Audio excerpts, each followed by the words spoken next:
Hay dos discusiones. Una primera discusión tiene que ver con qué hacer, hacia dónde ir, qué escuela necesitamos, qué modelo educativo necesitamos. Pero hay una segunda discusión que es tal vez la que más angustia, la que más paraliza, es cómo se hace.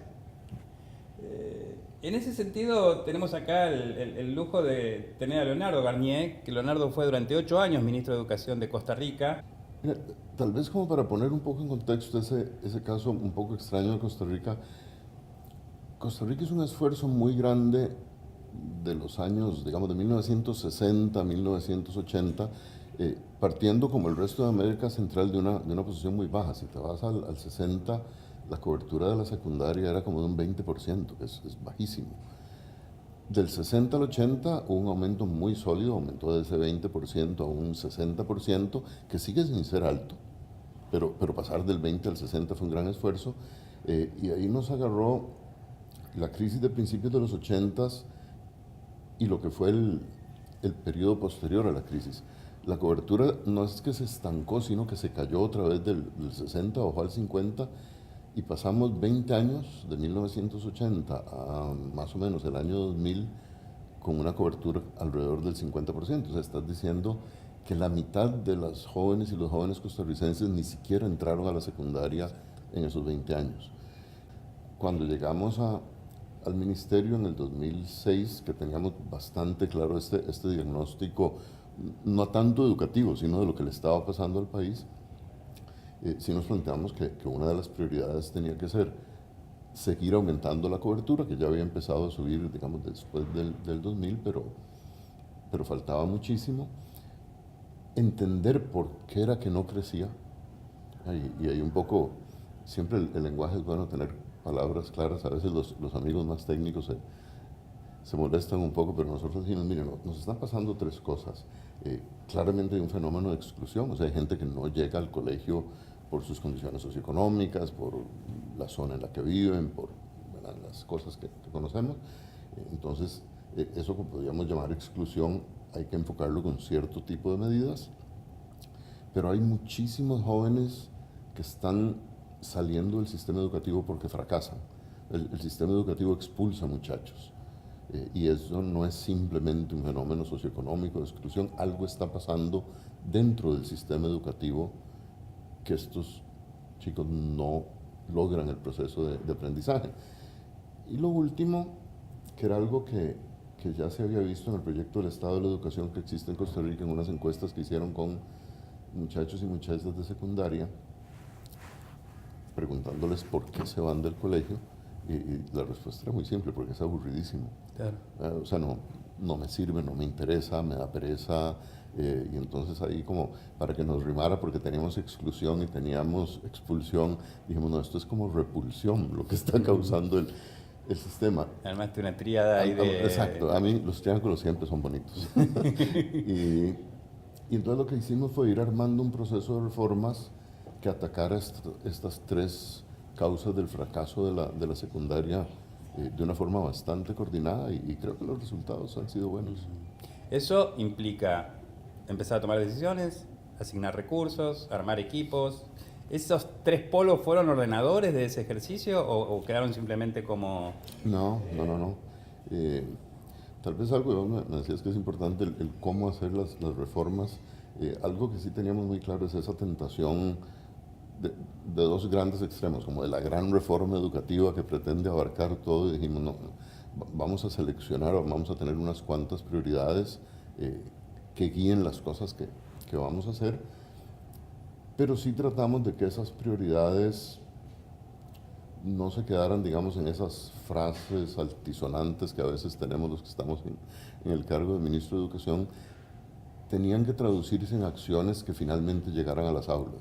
No queríamos una reforma de papel o decir aquí tenemos una nueva política educativa, pero está aquí en el documento que tengo en mi biblioteca. Eh, y eso lo que significaba era, en esto que decís, de armar equipos, eh, hacer algo que además para nosotros fue muy rico como aprendizaje, que era armar equipos que mezclaran alguna gente que viniera de fuera del Ministerio de Educación, usualmente de las universidades o algún tipo de expertise, que no siempre son bien recibidos en el Ministerio de Educación. ¿Verdad? Aquí viene el ministro con su equipito de, Claro. de extranjeros, extranjeros significando Sí, sí, no sí, son del de campo aquí. de la política. Los políticos terribles, Claro. ¿verdad? Que esa gente que viene de fuera y que es indispensable para refrescar el ministerio, trabajar con gente del ministerio. Pero sabes que lo que fue más difícil, y ahí es donde uno empieza a entender esas pirámides jerárquicas que son los ministerios de educación, es que había como una costumbre, digámoslo así, de los niveles más altos de la dirección curricular o de los asesores nacionales del ministerio, que digamos, si se resistían, pero finalmente trabajaban bien con los expertos de fuera, les costaba mucho más trabajar con gente de otros niveles del Ministerio de Educación, trabajar con asesores regionales y, terrible, trabajar con docentes de aula. Todavía me acuerdo de una frase que me hizo un asesor nacional, me decía, no, es que el papel del docente de aula es validar las reformas que nosotros hagamos, no diseñarlas con nosotros. Yo le dije, no, aquí las van a diseñar juntos. Todos los actores se sienten involucrados y de manera que, bueno, no es que me imponen algo, sino que soy parte de este proceso, que me parece que hay una tensión habitual en otras reformas que son menos consultivas y más de validar o aplicar reformas que se deciden en escritorio. Yo pienso que sí, pero tal vez en un sentido un poquito distinto, porque uno pensaría, bueno, nos están consultando porque hubo docentes de aula ahí, y bueno, si tenés 80,000 docentes, no vas a tener 80,000 docentes Claro. elaborando los programas. Entonces, alguien te podría acusar de que eso es una cosa simbólica, ¿verdad? O sea, metió ahí unos cuantos docentes para decir que nos consultó. Para nosotros fue mucho más útil porque las reformas incorporaron, digamos así, una dosis de pragmatismo desde las aulas. Recuerdo, digamos, aquí estamos hablando de secundaria, pero una donde esto fue muy útil fue la reforma de preescolar, donde tuvimos muy buenas docentes de preescolar diciéndonos qué era lo que no estaba funcionando en las aulas, asumiendo la visión de la nueva reforma, pero diciendo, sí, pero es que esto usted lo aplica y no va a funcionar porque las docentes de preescolar tenemos este problema. Entonces, Escuchar la esos... reforma en sí se volvió más cercana a los docentes. Y lo que no evita los problemas, ¿verdad? Con la de preescolar, al ponerla en práctica, pues sí, chocamos con muchos años, digámoslo así, de tener una visión muy lúdica de la educación preescolar, que es algo bueno, pero era solo lúdica, no era lúdica educativa. Implementar esta línea de trabajo que ustedes piensan a partir de este diagnóstico, ¿significó modificaciones, por ejemplo, en términos de presupuesto? ¿Hacía falta ampliar la base presupuestaria? Sí. Bueno, para empezar, digamos, la respuesta más obvia es sí, porque tuvimos un aumento de la cobertura muy grande y eso requiere recursos, pero además porque una de las razones por las que la cobertura era baja es que había un problema de oferta en zonas rurales dispersas, comunidades indígenas, y bueno, hacer eso es muy caro. Entonces, Tenías que partir de infraestructura, en principio. Incluyendo muchísima inversión en infraestructura. Digamos, yo sé que los montos, cuando uno habla de un país chiquito, no siempre dicen mucho, pero para tener una idea del orden de magnitudes, cuando nosotros llegamos al ministerio, el presupuesto de infraestructura anual eran 4,000 millones de colones. Cuando nosotros salimos del ministerio, el presupuesto eran 40,000 millones de colones en infraestructura. Y nosotros tuvimos mucha suerte, uno, en que tanto Oscar Arias, que fue el presidente con el que yo empecé la gestión los primeros 4 años, como Laura Chinchilla en los segundos 4 años, los dos estaban muy comprometidos con el proceso educativo. Entonces, digamos que el ministro de Educación tenía al presidente de su lado y eso siempre es... Facilita. Sin duda. Te pongo un ejemplo en secundaria.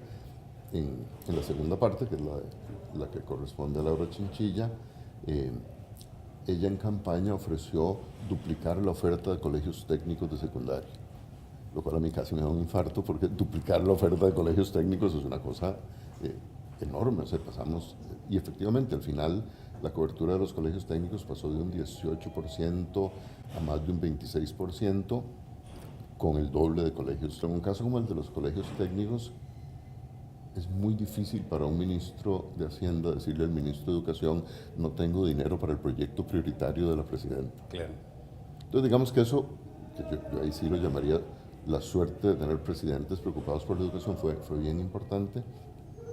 Una segunda cosa que ayudó muchísimo en el caso de Costa Rica Ya habíamos hecho una reforma constitucional en la administración de José María Figueres para garantizar un 6% del PIB destinado a la educación, que nunca se había cumplido, a pesar de ser una norma constitucional.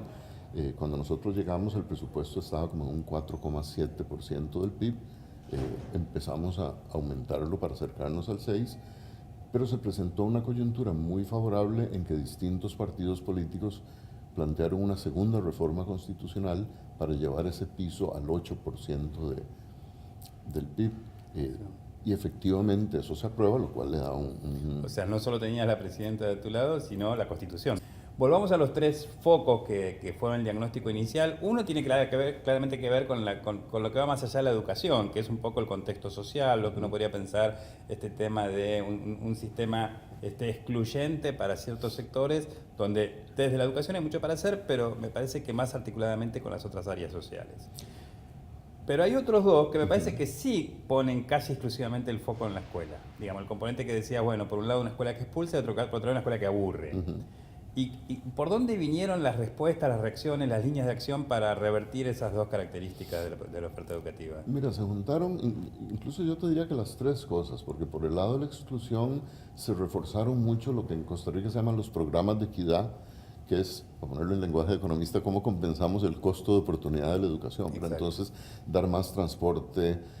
Para la secundaria en particular se creó un programa que se llama Avancemos, que son transferencias condicionadas a que los muchachos estén en el colegio, más o menos calculados como el monto que un adolescente gana cuando está trabajando en el sector informal. Entonces digamos que eso le compensaba a las familias. Y era el incentivo de trabajar porque el ingreso estaba... Exactamente. Entonces, hay un punto interesante ahí, Leonardo, déjame hacerle esto, porque en realidad lo que uno ve es que los adolescentes ganan poco, pero en muchísimos casos nosotros hemos analizado que ese ingreso pequeño de los adolescentes puede llegar a significar un 30% del ingreso de su hogar, porque son de familias más pobres. Entonces, aún cuando uno dice cuánto puede ganar un adolescente, es muy difícil que ese adolescente, que esa familia pueda prescindir de ese ingreso, porque puede llegar a ser un tercio del ingreso. Y puedes estar hablando de 2, de 3 adolescentes en una familia. Claro, y en buena medida es el soporte, o sea que la familia por sí misma nunca podría absorber ese desafío, digamos. Sí. Entonces, digamos que esa parte se hizo y me parece que jugó un papel importante.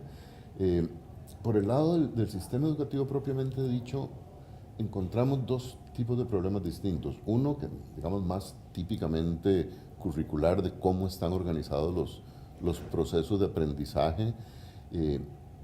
Ahí topamos con una cosa que me parece que nos pasa en muchos países de América Latina, y es que las facultades de educación tienen un discurso muy progresista, muy constructivista, el docente es un orientador, el que aprende es el estudiante, la educación debe ser activa, pero en las aulas lo que pasa es totalmente lo contrario, que es una disonancia muy extraña. Y nosotros lo que hicimos fue impulsar reformas en casi todas las asignaturas, y aquí estamos hablando más de las académicas, ¿verdad? De español, matemáticas, ciencias, toda esta parte más tradicional del currículum, moviéndonos hacia un enfoque más constructivo, más activo, y básicamente aprendiendo de cosas que se han hecho en muchos países, ¿verdad? Si por citarte un ejemplo, en ciencias, nos gustó mucho el enfoque que le han dado en Francia, esto con las manos en la masa, ¿verdad? De aprender a partir de las preguntas, no a partir de las respuestas. Entonces casi que con el mismo programa, si transformas el proceso de aprendizaje, se vuelve una cosa mucho más exitosa. Pero ahí, digamos, nos preocupaba, y a mí me sigue preocupando, que no importa qué tan progresista sea un currículum, si los docentes no lo sienten propio, claro, van a seguir haciéndolo de siempre. Ahí la apuesta que hicimos, y creo que todavía hay que dar un poco más de tiempo a ver si eso funciona, es que a mí me parece que ideológicamente nuestros docentes, como te decía, son progresistas porque ese es el discurso que aprendieron. Digamos, en el fondo, ellos querrían ser constructivistas. Pero donde llegan al aula, sus recuerdos de cuando fueron estudiantes y un programa tradicional, terminan repitiendo la misma educación que ellos recibieron. Van a lo seguro, a lo que conocen.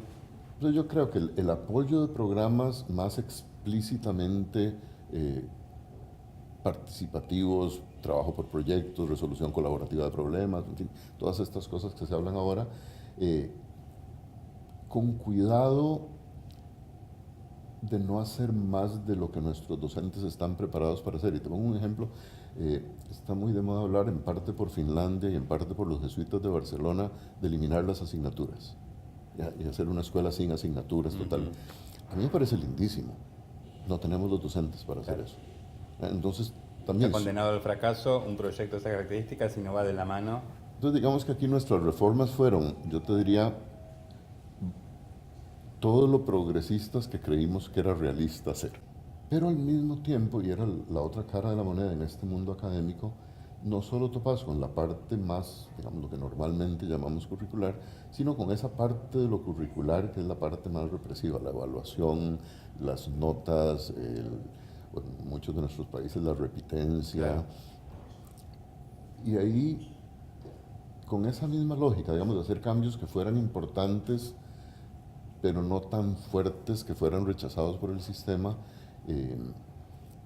incorporamos muchos mecanismos no tradicionales de evaluación, autoevaluación, coevaluación, siempre balanceados con la evaluación de los docentes.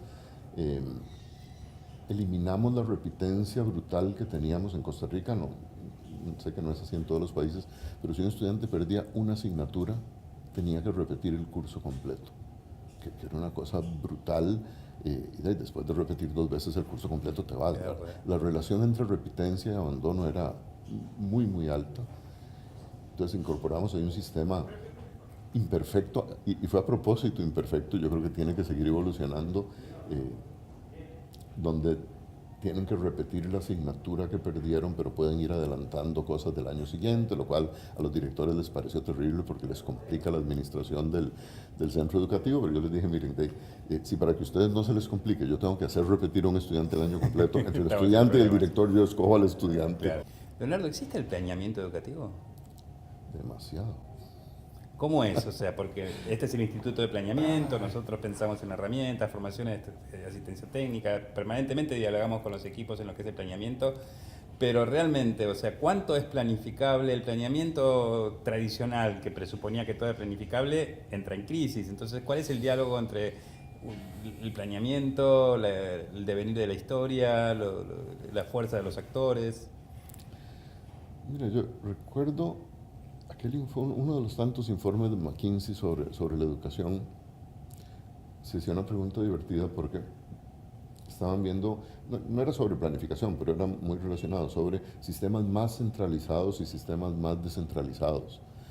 Entonces hicieron, típico de McKinsey, esta investigación de un montón de países para ver cuáles eran los exitosos, los centralizados o los descentralizados. Y lo que encontraron es que había exitosos centralizados y exitosos descentralizados. Y cuando se ponen a desagregar qué fue lo que pasó, encontraron algo que a mí me resultó muy útil para las cosas que queríamos hacer en Costa Rica. Ellos dicen, vea, cuando un país tiene un sistema educativo muy poco profesionalizado, tiene que ser centralizado, porque el docente de aula no sabe bien qué tiene que hacer. Entonces, o sea, casi que usted tiene que, y ahí yo te relacionaría, el planeamiento tiene que ser muy detallado para que el sistema funcione. Cuanto más profesionalizado sea su sistema educativo, menos centralizado tiene que ser. Usted puede confiar en el docente, es un profesional, sabe qué hacer. Todo esto para decirte que me parece, uno, que no hay una receta general, depende de cómo esté tu sistema educativo. En el caso nuestro de Costa Rica, yo siento que cargamos a los docentes con un exceso de requerimientos de planeación. O sea, los tratamos como si no fueran los profesionales que son, y les toma muchísimo tiempo. Algo que tratamos de cambiar, y yo creo que no lo logramos, es que los supervisores les piden una minuta cotidiana escrita a mano, no en computadora, a mano, de su planeamiento diario y de qué pasó ese día en la clase. Y cuando yo le pregunté a los supervisores, ¿por qué a mano? Dice, es que si es en computadora, hacen cut and paste con la del año anterior. Digo, pero ustedes se dan cuenta de lo que es, que además de dar clases todo el día y planear la clase, la maestra tiene que escribirle a usted un informe a mano. O sea, eso es estúpido, para usar un término técnico. Entonces, yo sí pienso que se nos va la mano. No me atrevería a irme al extremo finlandés, de que el docente no necesite ese planeamiento detallado. Pero creo que en general en América Latina andamos por un nivel intermedio y sin embargo yo sospecho que exigimos demasiada demasiado planeamiento formal. Insisto en la palabra formal porque yo creo que como cualquiera, incluso si uno da clases en la universidad, tenés que planear el proceso de aprendizaje, no ocurre solo. Claro. Pero una cosa es planear el proceso de aprendizaje y otro es llenar este montón de documentos de planeamiento que me piden los controladores del ministerio. Hay dos momentos de tu conversación que llevan al mismo camino. Por un lado vos decías, el techo de la reforma está dado de alguna manera por la permeabilidad de los docentes. O sea, en qué medida ellos van a poder absorber eso, y es eso lo que va a funcionar. Lo que no se puede absorber no funciona. Eso es por un lado. Por otro lado decís, es clave la profesionalización. Digamos, en ambos casos, porque uno puede decir, bueno, el techo de esta reforma es la permeabilidad de los docentes, pero yo tendría que pensar la reforma dentro de 10 años aumentando esa permeabilidad, y ahí viene el tema profesionalización. ¿Cómo fue en tu gestión todo el tema formación docente, preparación de ese escenario de futuro? Mira, yo pienso que ahí Costa Rica tiene tal vez el problema más grave de todo su sistema educativo en lo que nos ha pasado en los últimos 30 años con la formación docente. Usualmente uno tiende a pensar en la educación como algo que mejora en el tiempo. El temor que yo tengo es que en Costa Rica la formación inicial de los docentes no está mejorando, sino que está empeorando. Hubo, digamos, algo que podría ser positivo, y es que aumentó muchísimo la titulación de docentes. O sea, en Costa Rica tenemos una sobretitulación, todos los docentes son graduados universitarios, tienen bachillerato, tienen licenciatura, pero ahora además tienen varias maestrías, tienen doctorados, tienen maestría en administración educativa. ¿Por qué? Porque todo el sistema está organizado para remunerar títulos, lo cual presiona al docente a sacar títulos. Exacto. Y esto se convirtió en un negocio fantástico para varias universidades privadas que literalmente están vendiendo títulos. Y entonces yo necesito títulos, usted véndame títulos, yo prefiero pagar por un título, aunque sea muy caro. ¿Universidades de garage? Sí, ¿verdad? Porque, y aquí uno entiende que la educación tiene dos precios. El precio que yo pago en la universidad por estudiar y el tiempo y el esfuerzo que tengo que dedicarle. Entonces lo que nos está pasando es que las mejores facultades de educación son las que exigen más tiempo y esfuerzo y además no dan abasto para todos los docentes que habría que graduar, y entonces muchos docentes se están formando en universidades muy mediocres. Y esto no solo es un problema para las reformas, eso es un problema para la calidad educativa, aún sin reformas. Entonces sí, ahí en el país hemos estado hablando y con el nuevo ministro hemos estado conversando y en el Consejo Superior de Educación de cómo transformar las políticas, uno, con regulación de las universidades, con procesos de acreditación, pero, y esto va a ser políticamente más complicado, desde el Ministerio de Educación establecer criterios de idoneidad para la contratación de docentes, que no sea suficiente que usted tenga un título, porque lo que nos pasó, por ponerte el ejemplo, en inglés, aplicamos exámenes de inglés a los docentes y la tercera parte de los docentes de inglés no sabían inglés. Bueno, ya hay experiencias en América Latina de las cuales aprender, digamos, ¿no? El caso de México, Perú, o sea, son donde ya ese esquema está avanzando. Creo que tienen sus pros y sus contras, no es una política lineal, pero hay mucho para aprender, pero efectivamente. Bueno, muchas gracias, Leonardo.